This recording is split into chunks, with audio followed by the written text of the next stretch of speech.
All right, welcome everyone. We're Semblance of Sanity. I'm Caleb. I'm Jacob. And we're here for our podcast. Yes. The fifth one. That's right. That we've done this far. We are going to be talking a little bit about revenge storylines. Yes. And the pitfalls that they often fall into. As well as some good examples. Mm-hmm. But before we get into that, let's do some announcements real quick. We have a new addition to our schedule in replacement of One Punch Man. That's right. And what is that, Jacob? Haikyuu. Haikyuu. Or Hype-Q. Or Hype-Q. People seem to be calling it. Yeah, for real. I'm really excited to see it, as this will be my first sports anime I've ever gotten into. That'll be exciting. Mm-hmm. Also, we have some milestones that we hit recently. We got 500 patrons for the first time. That's a pretty big deal. So just a bit. We've got some really awesome people supporting us, and we wanted to shout out at least one of them here. We've got Sunny Parks, who is one of our VIP members here, and we just want to say you're awesome, and thank you so much for your support. And it really means a lot. Yeah, and what that means for this channel. And also, to an extent, you guys as viewers who aren't on our Patreon, you guys are reaping the benefits of our Patreon supporting us for shows like JoJo's Bizarre Adventure that we started recently. That's right. By the way, guys, we're starting JoJo's. Holy crap. Like, we're really hyped about it, but we have no idea what we're getting into. No. Not at all. All right, Jacob, let's schedule for this coming week. We've got, of course, the podcast today. Right. And then tomorrow, Tuesday, we have Hunter x Hunter, of course. Day after that, we've got Psychopaths. Yep. Day after that, Thursday, second episode of Hunter x Hunter. Correct. Then the ever-popular My Hero Academia on Friday. Yes. On Saturday, Ruby Chibi and JoJo's Bizarre Adventure. Yep. 2 videos in one day. That's what we're moving towards, guys. Yep. And then, of course, on Sunday will be the first episode of Haikyuu. This will be the final episode. It'll be the final episode of One Punch Man. But if you are an early access patron, you'll be able to get the first episode of Haikyuu. Yeah. So pretty big deal. Yes. All right. We're going to have some things change up with our Patreon in particular. Yes. The 3K goal was, up until this point, to hire a part-time editor. But Jacob and I are getting so much better at kind of streamlining the process of the editing. And we're not doing any shows that have episodes longer than 20 minutes anymore, thanks to Game of Thrones being over. So we're able to handle the workload relatively well for now.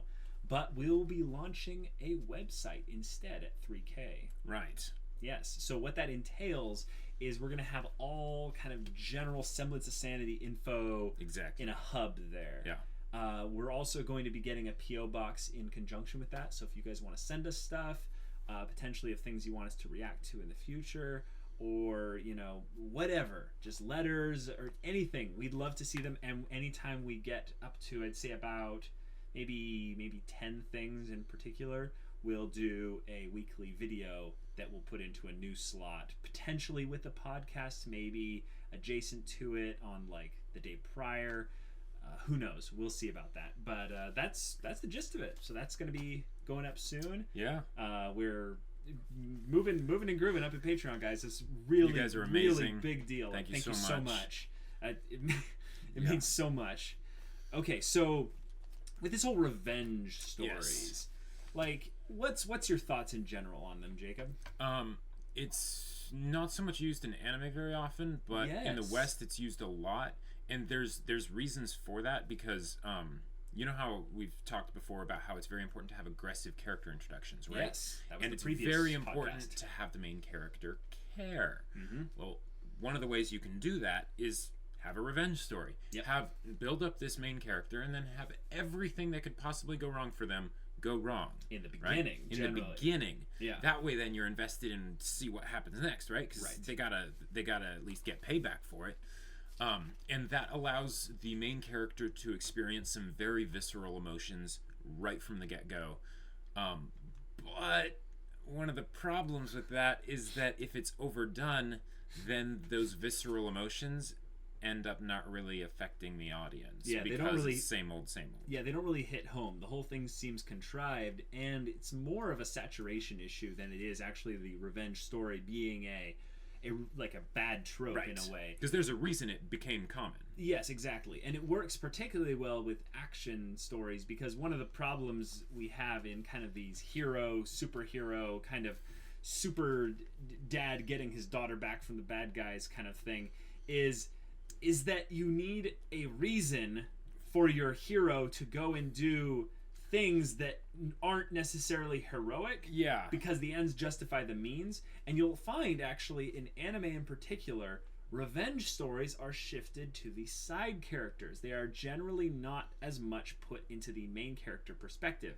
And you'll notice that for the shows that do have a revenge plotline put into the main character's perspective, those are more popular in the West than they are in Japan. Well, and a lot of the times when it's put onto the main character, there won't be a lot of development past that. That will be the thing that basically it'll get the audience grounded and invested in the story early on really well. I'm talking about you, Attack on Titan.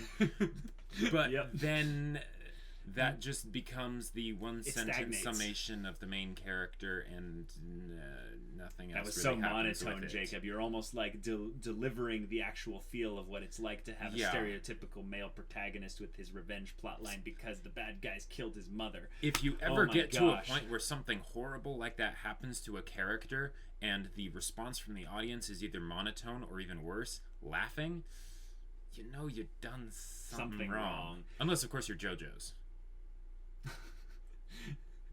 But killing puppies, there's just no coming back from that. Yes. To another extent, one of the things that's happening right now in some Western movies, there's a popular set of movies that came out recently called John Wick, and one of the things that they did was they decided, hey, we're going to have something that's absolutely horrible happen to John. I won't spoil what it is, but the story in particular drives him to go all the way over the top in a more realistic way.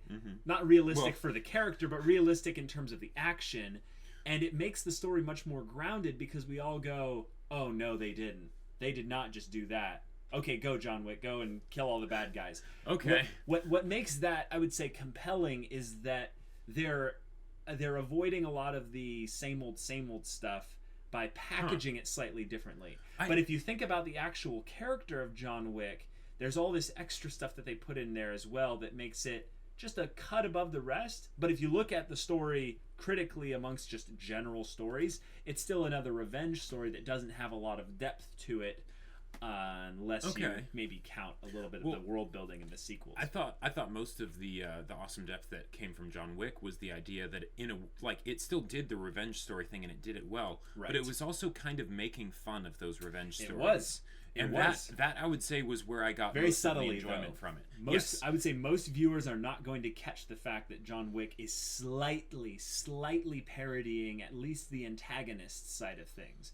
Because the whole aspect of the revenge storyline is you make people out to be so evil that anything the hero does is justified after the point of the revenge initiative, basically. Right.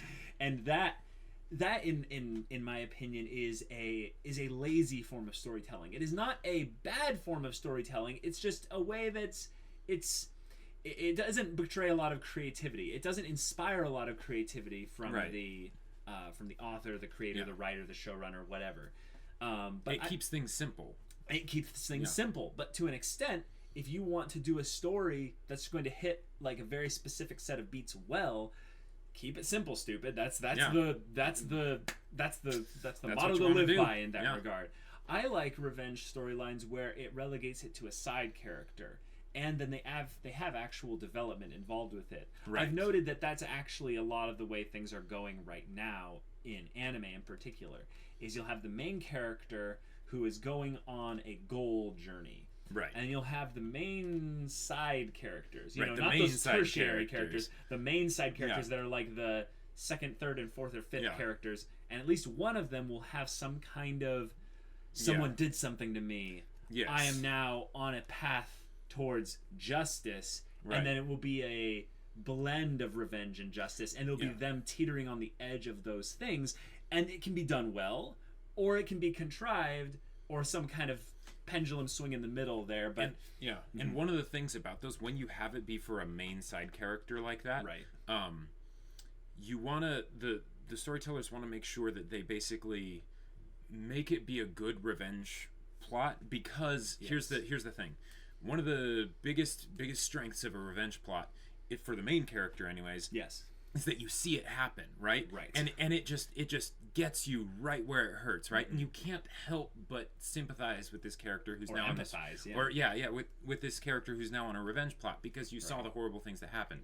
With the main side characters, a lot of the time it's just them talking about it or in a flashback, and you lose a lot of the effect that way.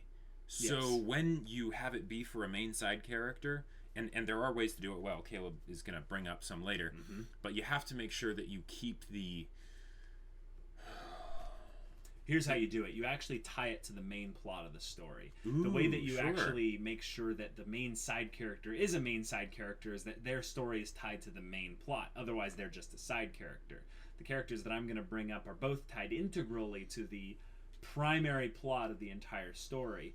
And their revenge story, quote-unquote, kind of weaves in and out of the main plot. And then when there's capitulation of the story being resolved, you go, I went on a journey. But when you go back and look, you'll realize that they only spent maybe 5% of the story on their revenge plot, which is good because a revenge storyline is kind of a little bit heavy and it requires a specific tone for it to work.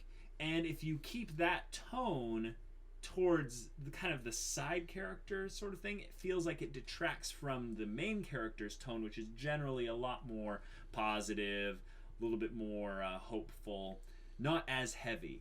And you can balance the two and make kind of a yin and yang kind of thing, but I would say it's dangerous to go that route. If anything, have the themes and the main plot as well weave with it the whole way through, rather than just having a kind of a darker moment where things kind of go into that revenge thing. And people will then praise, I've noticed a lot of times, people will then praise kind of the Batman type storylines where it's like, oh, the hero goes down the dark, edgy path, only to come back out of it with like some kind of wisdom experience, even though they totally did the bad thing with kind of taking the darker path a bit too far.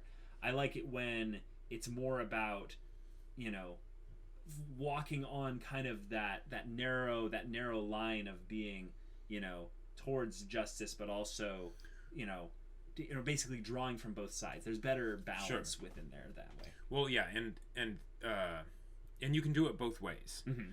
But it's one of those things where if you try and make it extreme, you know, to one degree, you have to make sure you do it right. Otherwise, you get something like what was it? If any of you have seen Taken 3, the first Taken movie, I loved it. In Taken 3, he gets framed for something, and he ends up doing these things that would cause a lot of innocent people to die on the way to his revenge thing, right? And then he's trying to convince basically the police that are after him that no, he's actually a good guy, he was framed, but he's murdered 20 people after that. And it sucks. That's an example where Western storytelling has lost a lot of their capability of telling original stories. Is you'll see an idea hit, like Taken, and it'll make enough money for them to do it, and then they'll go and take the trope of the revenge thing and try and amp it up or make it more extreme or something. And when really what actually made Taken, I'd say, make a lot of money was the combination of the character in the story setting with I would say the combination of the character and the unique setting. And people, if anything, when they kind of continue a story that doesn't necessarily need to be continued, delve more into the characters. Don't harp the setting over and over again and keep the character the same. Then because that just harps back to your original thing that revenge characters generally are the most static, stagnating characters in terms of development, because once they get their revenge, so to speak, there's nothing left for them as characters, because that's kind of the shtick, is that oh, after I've got my revenge, what is there left for me? It's kind of like Princess Bride, where you have Inigo Montoya and he's always like, hello, my name is Inigo Montoya, you killed my father, prepare to die. And it's so funny and tropey, and we kind of make fun of it, but once he gets his revenge, they kind of are like, oh, now what am I going to do with the rest of my life? He's like, hey, just be a pirate. And he's like, okay. And then they just go along with it. And that's great, because they're saying, What? Why does his story have to be over? We just kind of do something else. Well, okay. and here's the other thing too. A lot of the times with main side characters that have revenge plots, the reason it won't be as all encompassing as it would be for, say, the main character is because you can't. That would sort of like taint the spotlight, right? If they're constantly, on screen, you can't have them be constantly focusing on their revenge, right? It'll detract from the story, and then people will wonder, why aren't they the main character? Right. And then it'll also make them seem way more shallow, which is kind of like them realizing that the problems of that happen when you have it as the main character. Because if you had a side character who's just constantly like, I must, avenge my family, I must avenge my family, I must avenge my family, and that was literally the only thing they ever said, that would get old very fast. Very fast. Yeah. Kind of like how Eren constantly talking about how he must kill all the Titans. Yeah. Gets old. It gets old. And it's not that you can't do a revenge plot. One of the characters that we're going to bring up in particular is a character that kind of brings back that thing of I'm going to punish all of you for the things that you did in the past, and that kind of storyline. But there's multiple contexts that we see the character in that makes the story more about this person finding their way rather than actually being about revenge. Right. And one of the things that you can do is you can actually have them have their revenge and make it be a good story. I think that's going to be the difference between the characters that we're going to bring up, is that your character, to an extent, finds some of that revenge. Well, except he still kind of doesn't. Yeah. But more so than my characters, who, to an extent, let go. Right. They hold on to it for a while. But when it comes down to it at the very end, they're more willing to let go because they see how damaging it is to them, and that's an opportunity for character development that's actually very stereotypical for a revenge plot. But is have them realize that it's this whole journey, it was killing them. It was actually damaging to them, and yet you need to execute it very well. Otherwise, it becomes a thing of, oh, well, now you just nullified their entire character journey for the point of a lesson. But that can be very good because it's showing that they're actually thinking about what they're doing. Yes. And here's the other thing. It's making it so it's not just a revenge story. It's making it so it's a revenge story with, like, say, redemption or something like that. Yeah, redemption, character discovery. Exactly. One of the reasons I think Taken was so popular when it came out is because it wasn't just a revenge story. It was a rescue story. Yes, he wasn't doing it because they killed his daughter or they killed his wife or whatever. It was because they kidnapped his daughter and he had to get her back. Right. That makes it so much more meaningful to the audience than if she'd just been killed. Right. Because now it's fighting to preserve something, not just fighting to take something. To take something back that they took from him. No pun intended. Oh, wow. Yeah. But that's another great point, is when we look at stories where let's take this isn't our characters we're going to bring up. Let's take Lelouch from Code Geass in particular. One of the things that's a huge part of his story is the revenge for those that killed his mother. Right. The thing is, he doesn't know who's killed his mother, so he's on actually a quest for discovery about who did it, so that he might get his revenge, essentially. Yeah.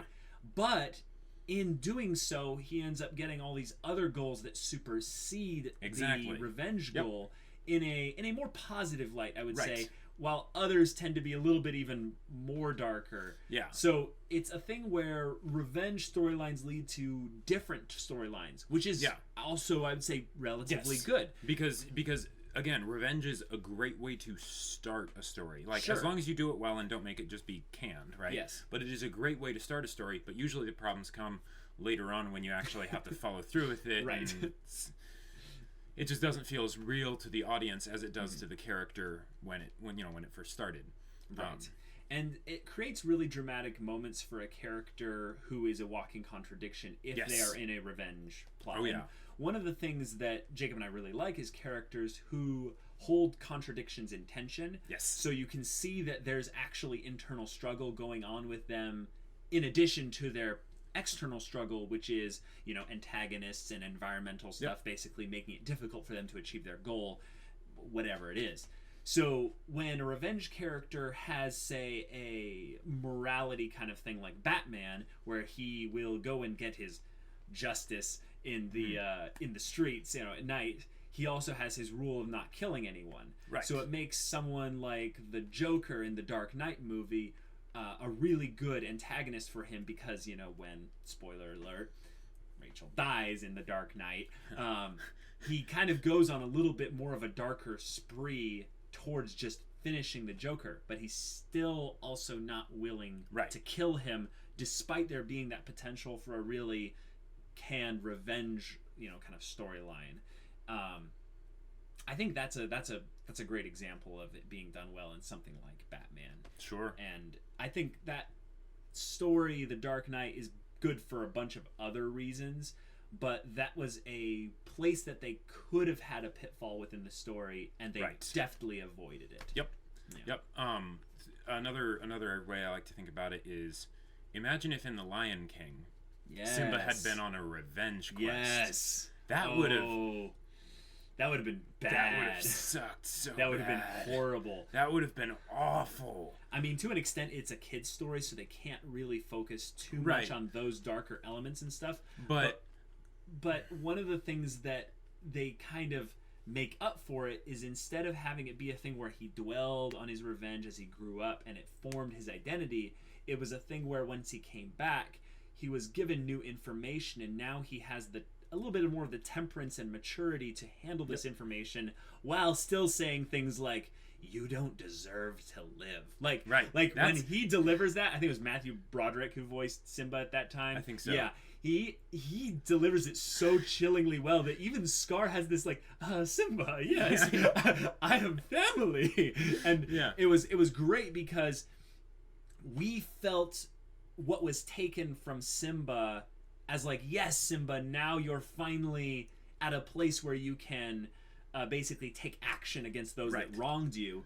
But when it came down to it, he gives them the simple thing of, run away, Scar, and never return. And it's so much more poignant and beautiful. It's amazing. Than having Simba basically have this dark side of his mind where he's constantly thinking about, what happened. And there's also the aspect of the story where he didn't know necessarily Scar was the one that did that. But just with some simple tweaking of the story, it would have made sense for him to go, wait, Scar, you did this. And then he's like, yes. And then he sends the hyenas after him. Right, yeah. So, revenge storylines. Do it dramatic and like over the top and right up at the beginning, but just remember that you are dealing with a trope that is well weathered. It is not an easy one to actually make unique and distinctive. But if you give that extra care to it, where you maybe handle another plot line goal amidst it as well, or you have it be a thing where there's some kind of dual theme within the story, it's easier to present it to the audience in a way that doesn't feel canned. And here's one other thing I would say. With revenge stories, it's not enough to just develop the main character before the event, right? Yes. But you do need to do that. But you also need to develop the thing that gets taken away from him, the thing, the person, whatever, people. Because, like, if you think about when Mufasa died, I mean, we had spent a decent amount of time. Like, we had spent a decent amount of time with him. We already very much cared about him. They had shown the connection between, father and son. So when he died, that made it that much worse. Whereas, say, okay, so Attack on Titan. Sorry for harping on. I love Attack on Titan. Right. But I remember when I watched the first episode, I actually stopped after the first episode because I was just like, oh, this is pretty basic. And then of course when I kept watching, I watched like the whole thing. But because they hadn't really developed the mom. Yeah. It was just token mom that dies. Yeah, it's really sad and horrible, but they rely more on dramatic voice acting from Aaron, loud music, visuals, the blood just everywhere. That kind of stuff is designed to kind of get you to kind of recoil and go, that's horrible. But it's really the second episode that kind of solidifies it with you, where you see that this guy's actually like broken inside now. Yeah. And what you more of see is a damaged child than a brutalized, broken mother. Right. And you care more about this child being something about him being set unstable. right at some point. Yeah. And if anything, that made me empathize more with the side characters initially, like Mikasa and Armin, because I go, wait, they have to deal with this guy for the next like few years while they're doing military training. Right. And that's why he likes Mikasa as his favorite character, and I'm an Armin guy. Yep. So, that's... Yep. There you go. Let's bring up our characters, Jacob. Yeah. Who do you want to go first? Let's have you go first. Okay, cool. So, guys, I'm going to bring up two characters. Right. And I think that they're two characters that have aspects of each other that they generally relate to. And let's not make this just me talking. I'd love to hear what your thoughts are on some of this. Because I'm going to bring up characters from one of my favorite anime of all time, Fullmetal Alchemist Brotherhood. And I'm specifically talking about Fullmetal Alchemist Brotherhood because the storyline, I believe, is superior in that one. And it actually, resolves the It also resolves stuff. a little bit of this kind of revenge stuff that I'm going to be talking about here. And these are main side characters, by the way. Like we were talking about in our discussion. We have Scar and Mustang. Right. And here's the difference in their kind of aspects of being pseudo-revenge characters. Scar is, of course, the more obvious one. Right. He has his entire people that have been wiped out in a genocide. He is on a quest for holy justice. Yep. And he believes God himself has sent him with this power that he might bring down the hammer of justice upon those that killed his people. Yep. But he's just indiscriminately murdering anyone that's an alchemist. Yeah. So he's killing people that are actually horrible people, like Sho Tucker. He's killing military generals. He's attacking young kids who just happen to be prodigy alchemists, even though they're 15 years old. Yep. He's going after people that are killers, and he went after just Nina. regular soldiers. He killed Nina. He goes after a lot of people that you would go, oh yeah, those people deserve it. But then other people you're like, oh dude, you're kind of bridging into that antagonistic anti-hero territory. Right. And that's what's good, is that in the beginning he has this almost air of terror about him. It's like when he's on screen you go, oh boy, people are gonna die, or people had better be very careful, because he just grabs you and you're dead.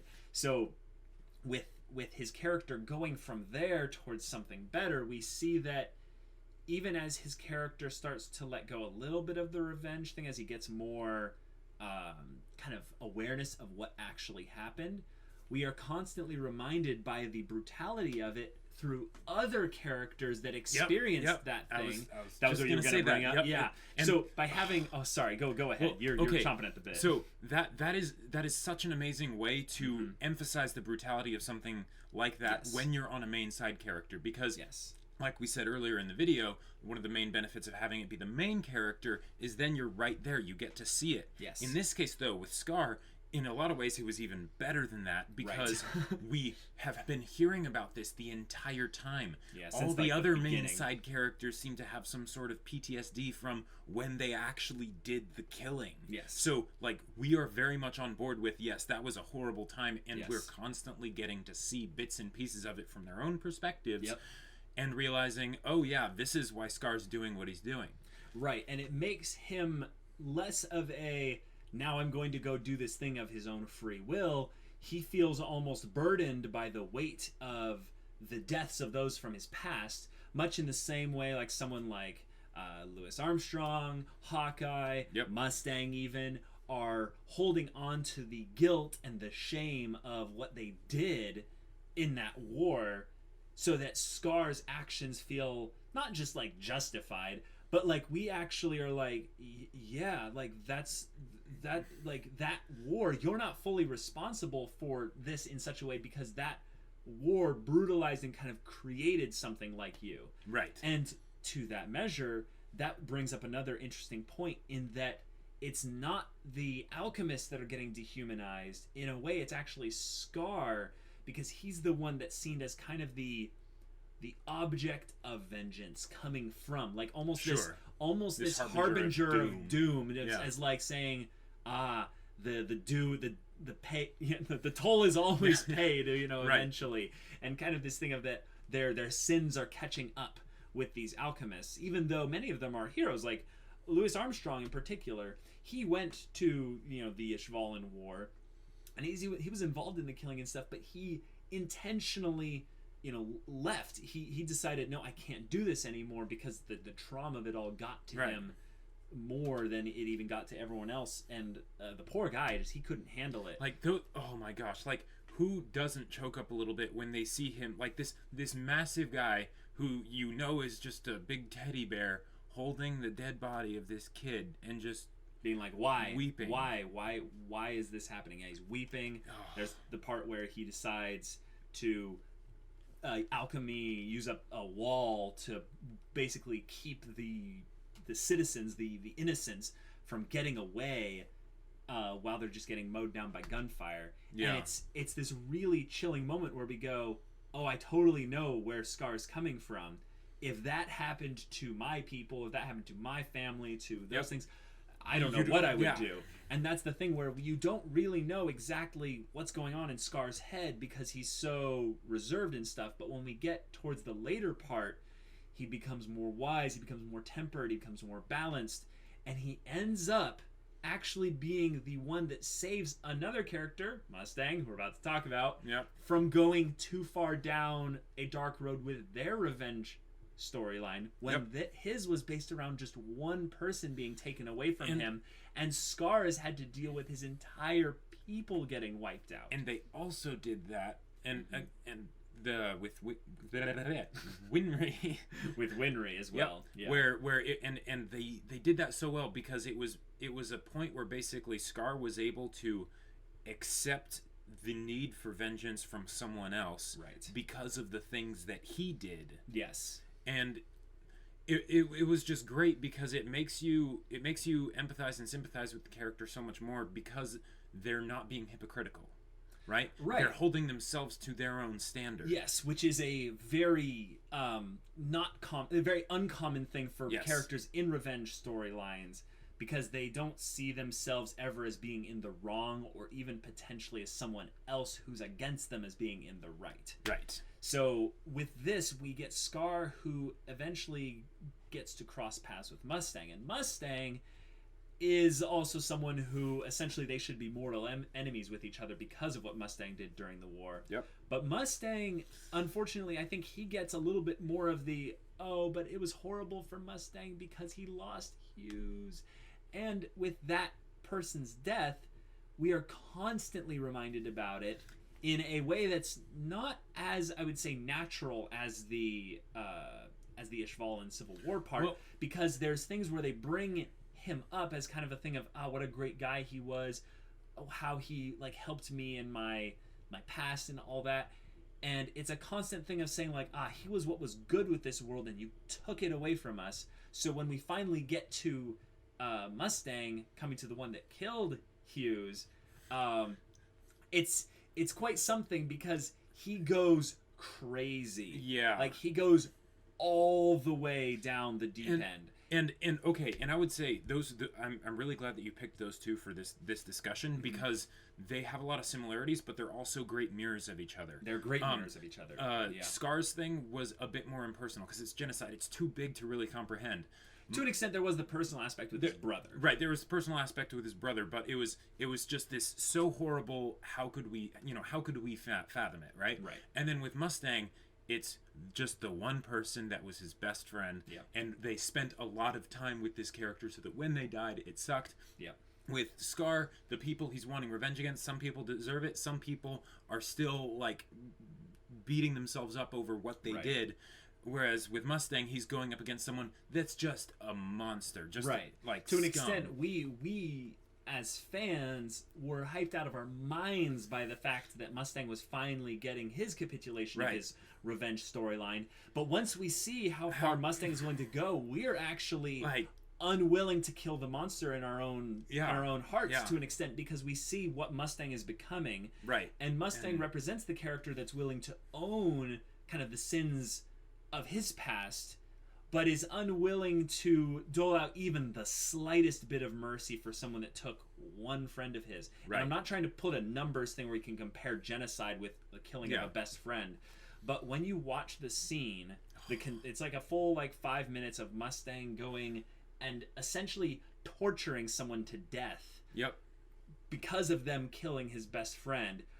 There's this check in you because you go, this person is a monster. Like the person that's Mustang's trying to kill, they're a monster. But Mustang, you are becoming a monster yourself in this moment. And it creates this really cool dynamic where we know that other characters like Hawkeye are prepared to stop him if he goes Right. too far, and she's actually willing to do it. So it creates this moment where Mustang realized he had been kind of lying to himself, that he wasn't, he was willing to let this go because he's not in the specific moment. Yeah. But who is it that actually talks him down from it almost like all the way? Scar, the guy that was on a revenge killing spree for... Like, specifically wanted to kill Mustang probably most of all. Yes, exactly. Amongst many others. And actually says, I'm not going to stop you. I'm not going to stop you from doing this.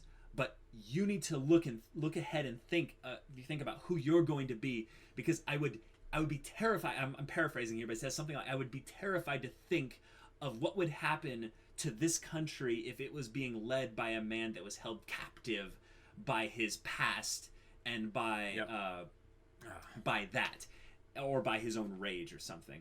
And it's one of, I'd say, the greatest scenes in all of anime. Oh, it's the scene where Mustang goes from attacking this monster to being talked down from killing this monster. Yep. Because it's handled with all these characters in just such a perfect way that you go, I don't really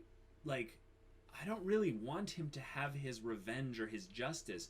I want these characters to have this interaction because it's so powerful and emotional, and it gets you, and you really feel like in this case in particular, even though this story of Mustang in particular, going on this kind of revenge thing where it's kind of weaving in and out throughout the main plot, not necessarily the focal point of his story, because he's more or less trying to become Führer, the leader of the country, rather than just getting revenge. That's like a secondary thing that's along the way. You feel absolutely rewarded in the fullest extent for having gone down that path with him. Despite the fact that he comes so dangerously close to becoming something he's not. Yeah, that's my thing on that. Thank you. Now, Jacob has a very different type of character. Yes, so this one, so I'm branching out quite a bit. This character is actually from a book series. Yes. It's called Red Rising. It is amazing. It just wrapped up maybe a year ago. Yeah, it's a trilogy. Yep. And it centers around this guy named Darrow. Yep. And spoiler alert, this is a revenge story. So, so basically everyone he cares about is brutally murdered right in front of him. And he basically goes on a revenge story to take down not just the specific person that put his family to death, that did the deed, but against the entire society that allowed that to happen. Right. And it's in that way it's a lot more like Scar's deal. But what's really cool about this is that in order to get his revenge, he basically goes undercover. And when that happens, you get that kind of Scar effect, but from one person's perspective. So you know how I said that that's with Scar's revenge story, you see all these other people that some deserve to die, some really don't. And Darrow basically navigates through all these people, and a bunch of them become friends of his, and he's still thinking like, but they also are like the representation of everything that I hate and everything that I've sworn to destroy. But he has to pretend that he's their friend. But he has to pretend that he's their friend, and it's fantastic because over the course of time, it's this thing where his desire for revenge sort of turns into something else. Yes. But it's done at a slow burn. It's done very well. It's the way they write the book. Now this is a book. It's not an anime, so the medium is a bit different. But the words that they use and everything, it's very emotionally driven, right? Absolutely. So you are sucked along on this guy's revenge story. You want revenge for the wife that died and all that stuff. But then at the same time you see all the people that really don't deserve to die, and you see Darrow basically reflecting on how much he misses his wife and and all this stuff, and it does so much to make you on board with what he's doing, but then at the same time there's the contradiction that you don't actually want him to do what he originally said he was wanting to do. And to an extent, can I interject here? Oh yeah. The really cool thing I noticed was when you get later into the whole thing is his desire for revenge actually weakens. Yeah. And he wrestles with it because he thinks he's not doing his family, his wife, or his people justice by letting go of it. And it's this strange kind of thing where I see this maybe every once in a while with revenge storylines, where the person starts to mature and realize, that's not going to be, I don't want to become that. It's what we wish would happen with Eren. Yeah, but to an extent, what ends up happening is they become kind of guilt-ridden with the effect that they're not as gung-ho about their revenge. And we get to see them struggle with that because they go, no, I'm going the right direction with this. But then there's that side of them that's like, no, but I really, really, really hate these people. And they have to let go of the hate while also maybe using the things of the past as fuel to push them forward. Because he's kind of substitutes revenge essentially with the goal of changing the way things are. It's almost kind of a Lelouch storyline in a sense, because it starts out as revenge, but then it turns into something where he's like, I want to change this world so that stuff like that doesn't happen again. Yes. Yeah. And that's one of the ways that you can make a revenge story something else entirely without it seeming like a stark transition, contrast or whatever, and really make it work, because it's still tied back to the revenge. It's still tied back to the pain and the event that happened before, but it's not that anymore. It's not about taking. It's about actually helping other people. Right. And it's not so clear cut and dry, and that's the best part, is that there's moments where the revenge stuff kind of bleeds through, and it's like, oh, there it is. But then he checks himself and he's like, okay, calm down.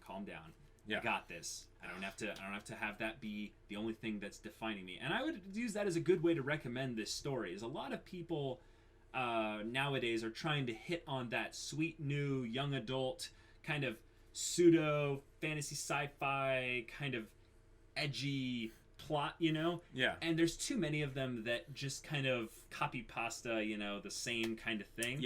And I would say this is an example of one where someone took the revenge plotline and used that as the primary hook, but gets you in with this massive suite of characters and amazing dynamic character interactions and plot twists and just a general good story that's character based. And that's why I would recommend Red Rising to people as well. But what's funny is that I look back on how it progressed through the first endings, the second book's ending, and the third book's ending. They kind of bring back that whole aspect of what Darrow's internal struggle is with the revenge thing, because of what happened to him being horrible. But he's able to, at the very least, hold that in one hand and his goals in the other hand, and then keep them at a distance from what's internally important to him, like his principles, his ideals. Yeah. So, in a way, he kind of sacrifices one of those things or both of those things here and there to kind of hold on to who he is. I don't know. It's a pretty good story. It is pretty great. One thing I will say, I know it's a book, so I don't know how much that's your guys' thing. Right. But if you enjoyed Code Geass, you will absolutely love this book series. Yeah. We actually, when we were reading it, we were like, wait, is he just taking Code Geass and putting a new skin on it and stuff and changing some things?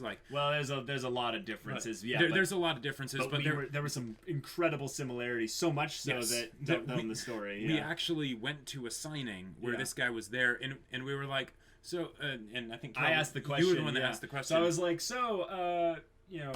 I think his name is Pierce Brown. Yeah. I was like, hey, Pierce Brown, so were there any anime that inspired your storytelling? And I got a few chuckles from the side because people were like, oh, anime. Yeah. But then one person in the front row was like, yeah, I want to know about that.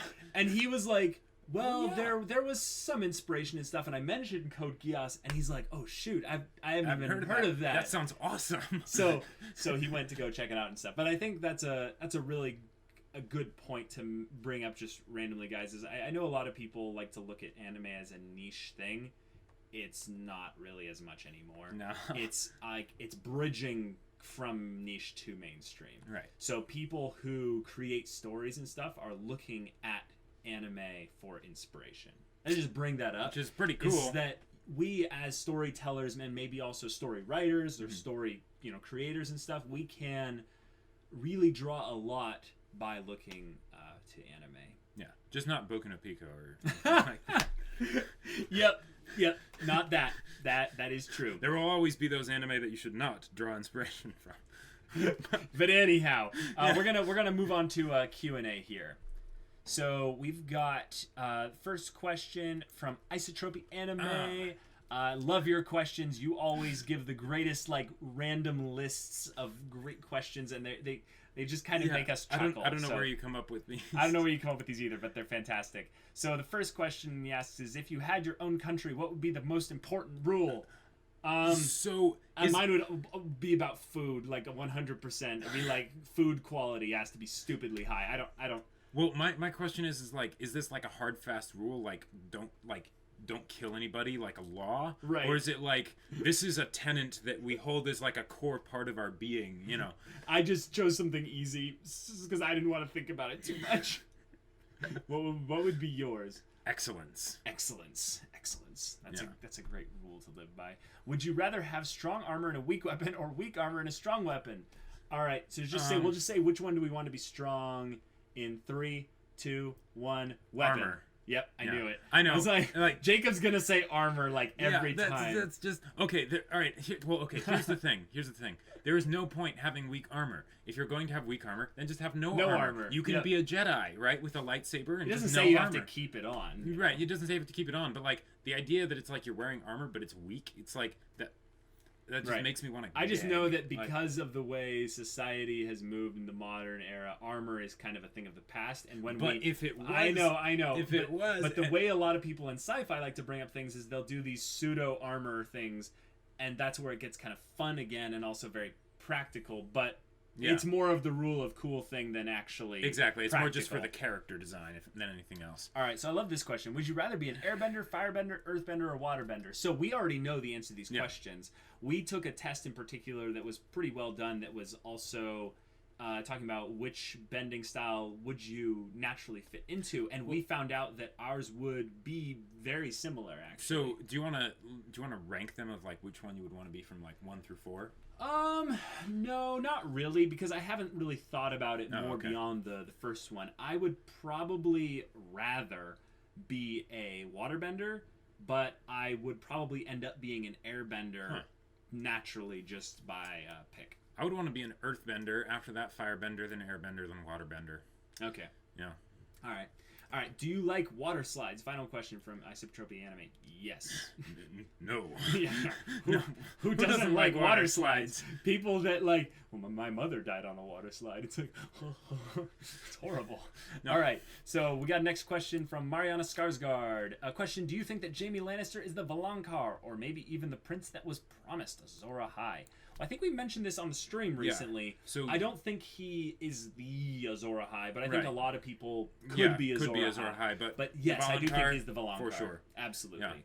All right. Impress Play asks, what books have you written, Jacob? Okay, so I'm working on Fallen Angel right now, which is the sci-fi young adult coming of age story type deal thing.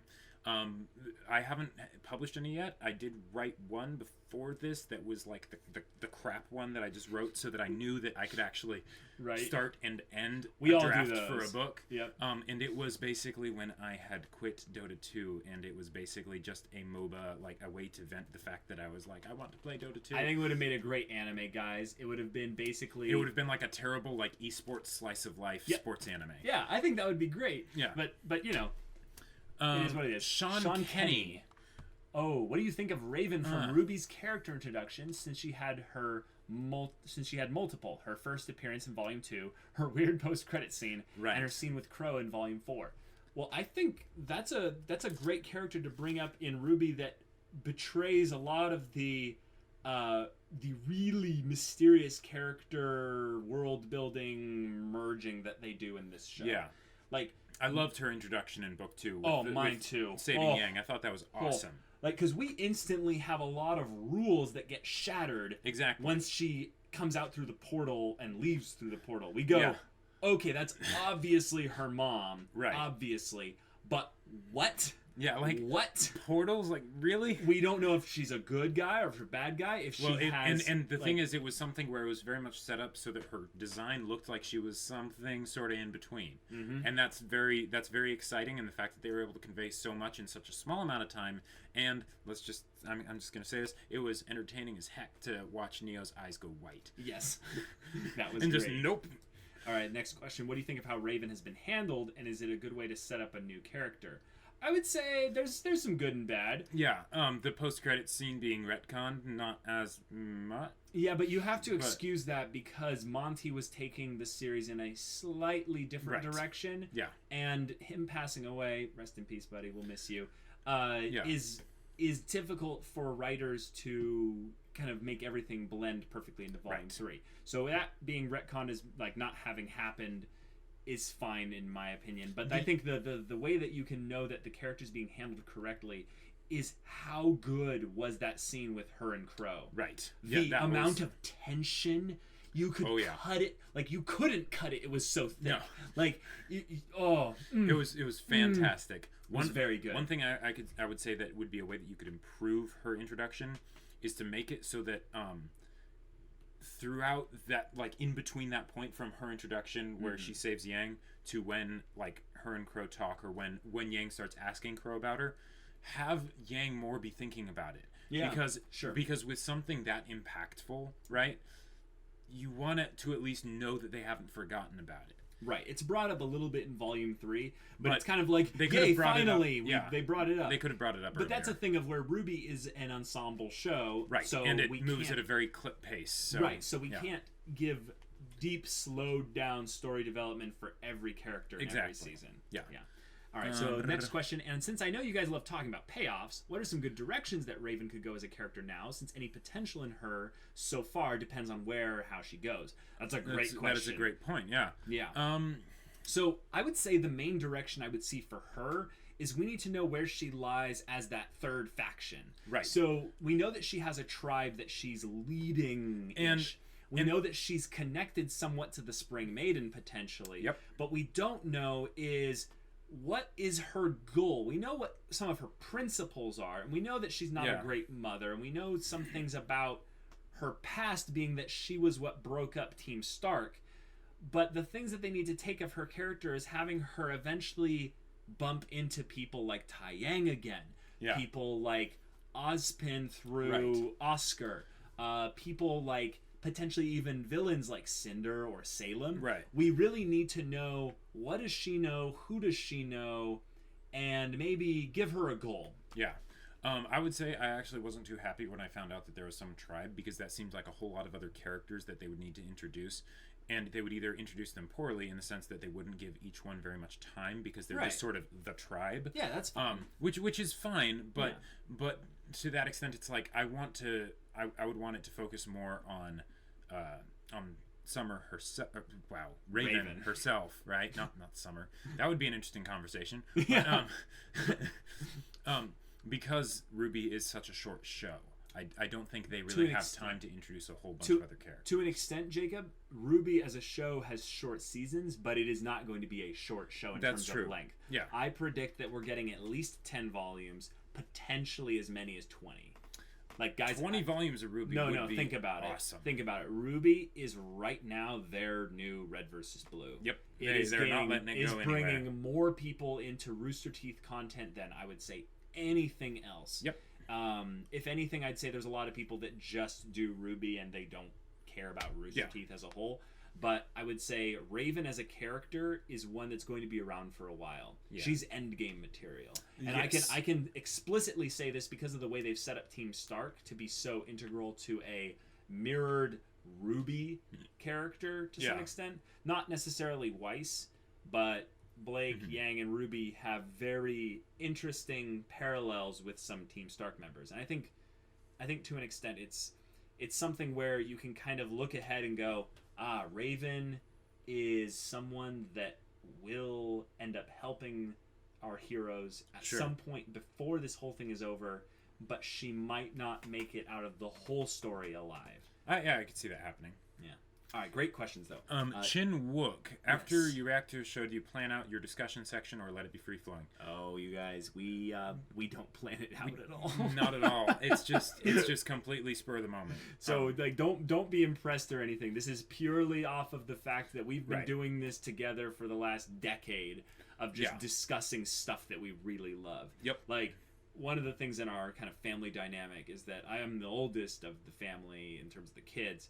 And Jacob was my next youngest brother. Right. So I There's a sister in between. There's a sister in between there. So I kind of needed a brother who I could talk with about like all these stories and things that I liked. And we developed in slightly different ways, but there's that synergy in that we always kind of can tell what's on the other person's mind. Right. And it's just been cultivated over a long time, so where we're lucky that we don't have to really plan out the discussion. Right. Yeah. If anything, on like a podcast like this, we'll have a few talking points. Right. But other than that, like what aspect of story we're going to cover today? Exactly. Yeah. All right, Joe Mabe 46. Hey, Joe Mabe. Yeah, it's good having you on the VIP call recently. So, if you lived inside an anime, what genre will you choose it to be, and why? I would rather have a magical girl genre, and I would like to be the prettiest girl in all the land with the magical girl Pokemon by my side. No, I'm just kidding. Jacob is like, I did not know that. No, I would rather be in a boring slice of life thing and get to essentially go back in time and just relive younger days and stuff. Here's what I would want to be in. Oh boy, here we go. Now this sci-fi. No, it wouldn't actually be sci-fi. It'd be a bit simpler than that. I would want to be in a sports anime. Oh. Where the sport for me is storytelling. Oh, why is that not a show? Well, an anime that's a sports anime based around storytelling. I'm sure there's at least one, but it's probably not that good. I heard that actually for like 5 minutes, Manga Sensei actually did that. Okay. I'm not amused. All right. Next question. Do you like anime that have a lot of plot and little character development, or more development than actual plot, or just generally slapping the genre in the face? Oh, interesting. So, for me, I can tell you right now, it's straight up characters, and I don't really care as much about the plot and other things. One of my favorite shows is Toradora because it just handled the characters really well. Another one that plot's pretty slow. The plot's pretty slow. Another one that I absolutely love that is like the extreme of this is Sweetness and Lightning. It is a cooking show that's just about the characters. I've heard you talk about this one so much. Super episodic, but I just love it. Yeah, to me, I'm probably leaning in a direction, but I couldn't tell you actually. One of the problems I have with specific genres is that they will sacrifice these one for the other. Mm-hmm. So I get that why this is a question. It's a great question because one of the things that happens is you have completely underdeveloped, no depth characters with this really interesting premise and plot, and then they just run with it. Right. I don't like that. I don't like shows that have no plot. I mean, plot is always great. Don't get me wrong. I think it should be there. Yeah, but with character development in particular, I would say I lean towards that line more so because here's a way of looking at it. I've DM'd or GM'd for tabletop RPGs, and one of the things that kind of hinges upon the story being good is the characters being done well. And one of the ways that story is actually generated is by characters just having struggles. So character development, you can actually translate that to character overcoming struggles. Right. Or dealing with struggles. Yeah, dealing with struggles. They don't have to overcome them. They don't have to overcome them. That is enough plot sometimes. Yeah. So if you look at character development as being kind of just an arc of them going from one place to another, that's not just development. Development is actually just spending time with a character that's struggling.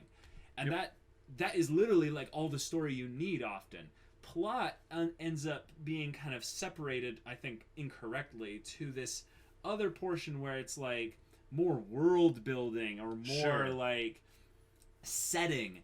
I would say that's kind of the difference how Lord of the Rings in particular has this incredible lore, world building, setting and stuff, but the plot is completely centered around which group of characters you're with right now. There's almost no point in the story where they just dump meaningless like exposition, which is funny because actually that's why I think the movies of Lord of the Rings are so good, and I'm talking about the original ones, not the extended editions. The only time you really have that kind of plot being given in stuff like a fantasy or sci-fi, in this case Lord of the Rings, is at the very beginning, where they kind of give you the setting, and then they go from there. They just go from there with characters. Yep. It's fantastic. Well said. So, number 3, do you remember the first anime you watched? Which was it? And what emotions you had, or what made you start to like anime?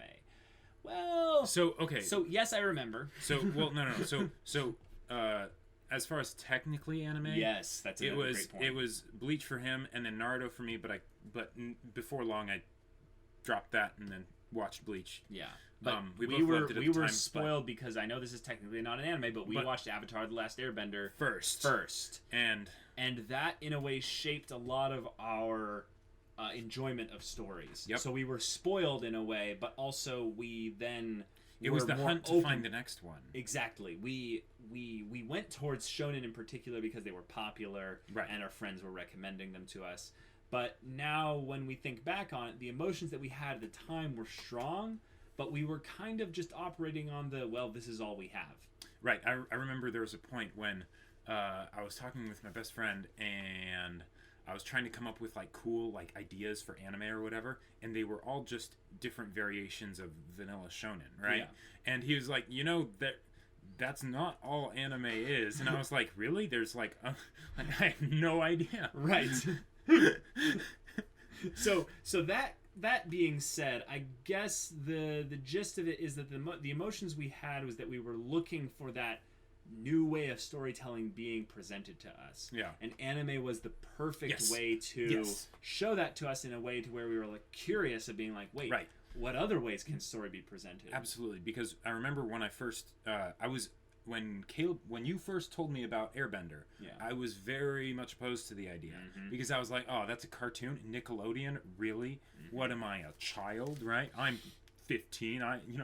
I'm glad that you bring it up because I'd love to roast you sometimes for doubting me. Right. But the thing is that once I started watching it, because I had been watching all live action Western shows before then.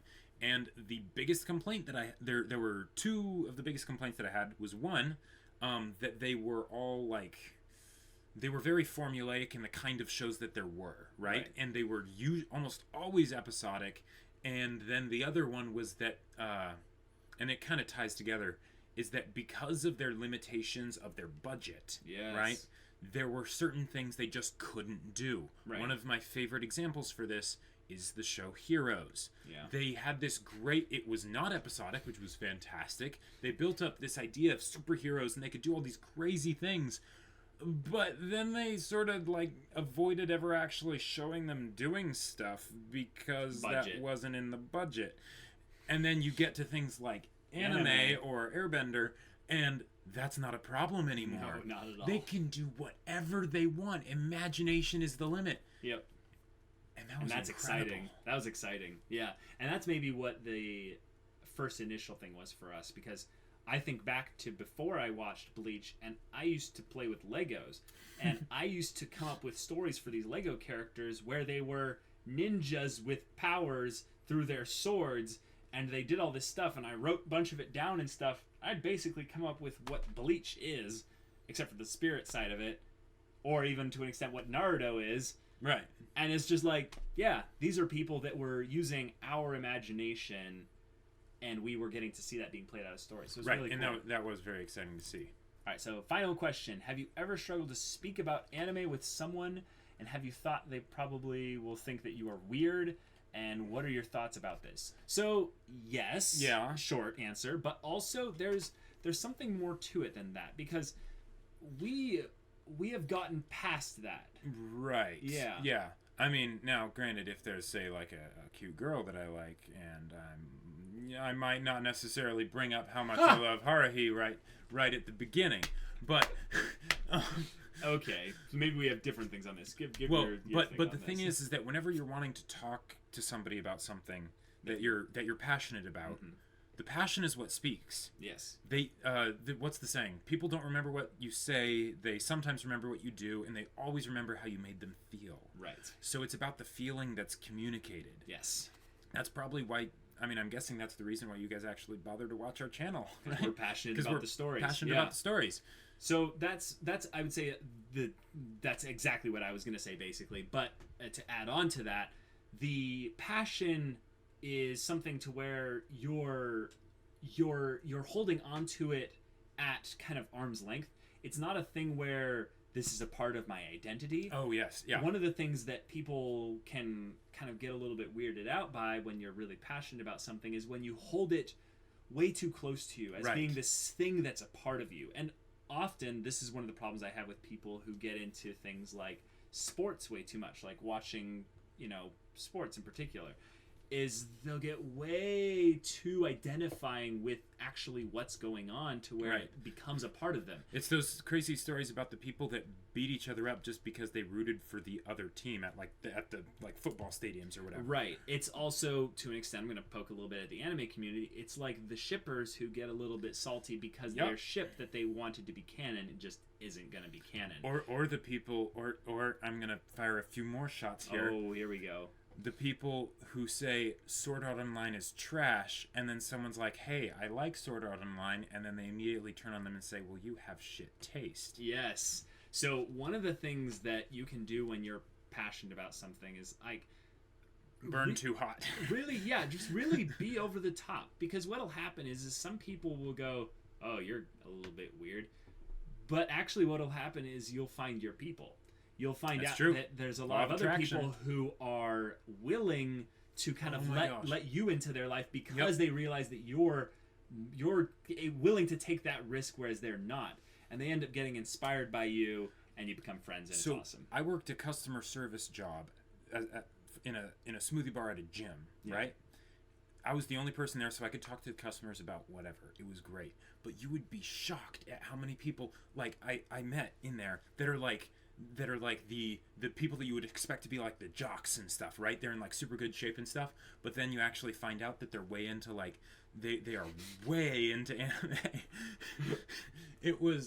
Those were some of the best conversations I ever had at work. Just when you find out somebody and you're like, okay, so now don't think this is stupid or anything, but this story I'm talking about here is an anime, and then they're like, oh really? What's it called?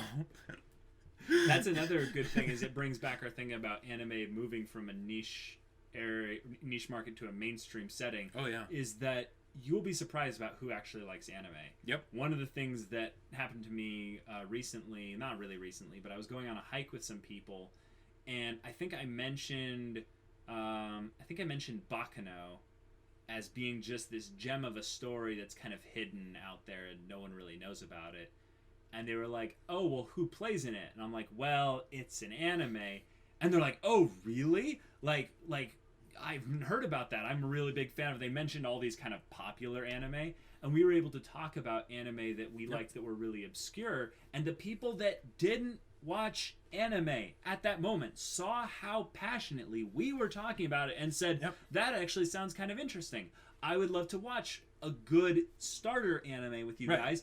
And now they all watch anime. Yep. So one of the things is you need to find someone in the way that Jacob and I have each other, and just practice, just talk about it in public. Just do it. Because people will go, wow, you guys are having your little conversation. But invite them in. Like, don't make it a secluded thing. Because when people see you basically kind of hiding to cover something up, they usually go, oh, that's just not for me. Right, they expect it's some weird thing, right? Right, but if you just own it, it's actually a lot better. And to an extent, this is different depending on where you're at or what setting you're in. I mean, there's going to be people that will, like you at the gym, you talked about anime to some people, they were like, yeah, that's not at all interested in me.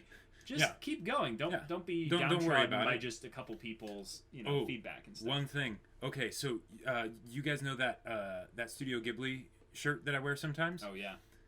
That has sparked so many conversations with people I do not know, at the bank, at wherever, and they'll just be like, "That shirt is awesome. I love," and they'll mention one of them, like, "I love Spirited Away. I love Princess Mononoke. I love Howl's Moving Castle or whatever," and I'll just be like, "Ask Valley of the Wind." Yeah, and I'll just be like, "Yes, thank you," and I've seen that happen where I'll start talking with one person about it. And then other people will be like, "Oh yeah, I love that movie."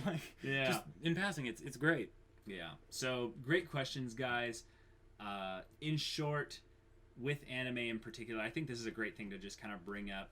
We are not a niche group anymore. There are a lot of us out there, and I'm speaking kind of about the U.S. in particular right now because I haven't had much experience in other countries knowing what their anime subculture is like.